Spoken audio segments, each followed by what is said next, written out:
19 наурызда өткен сайлау. Қазақстан тарихында халық ең аз дауыс берген сайлау болды ма? Өздеріңіз білетіндеріңіздей 19 наурызда парламент мәжілісі мен маслихат депутаттарының сайлауы өтті.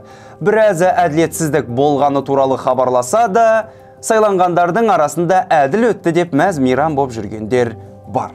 Орталық сайлау комиссиясы сайлау болған күні алдын ала деректерге сүйеніп, тізімге енген азаматтардың жалпы санының 54,19% ғана бюллетенін алғанын, яғни сонша адам дауыс бергенін айтты.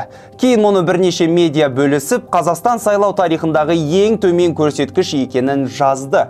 Ақпарат қаншалықты рас? Бірге тексерейік.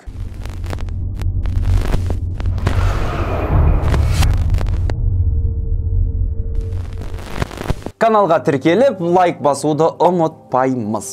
Ал ендеше көп созбай түсіндіруді бастайық. Біз тәуелсіздік алғалы өткен барлық сайлауға халықтың қатысу көрсеткішін тексеріп көрдік және оны осы сайлаумен салыстырдық. Шынында да, бұл сайлау ел тарихында рекордтық төмен деңгейге жетті. Бұған ең жақын көрсеткіштер 2003-2004 жылдары тіркелген.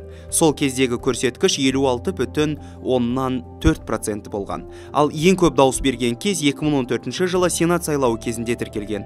Ол кездегі көрсеткіш 99%-ке жақындаған. Қызығы, мәжіліс пен мәслихаттарға дауыс беру ылғи аз, ал Сенат көрсеткіштері әрқашан көп процентті көрсетеді.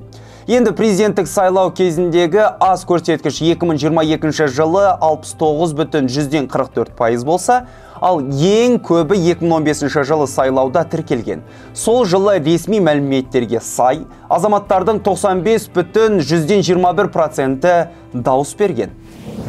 Желіде күмәнді ақпарат кезіктірсеңіздер, бізге жазыңыздар, немесе ресми хабарламалар күтіңіздер. Ақпаратты сыни оймен қабылдап, тез сенуден аулақ болыңыздар. Келесі кездескенше.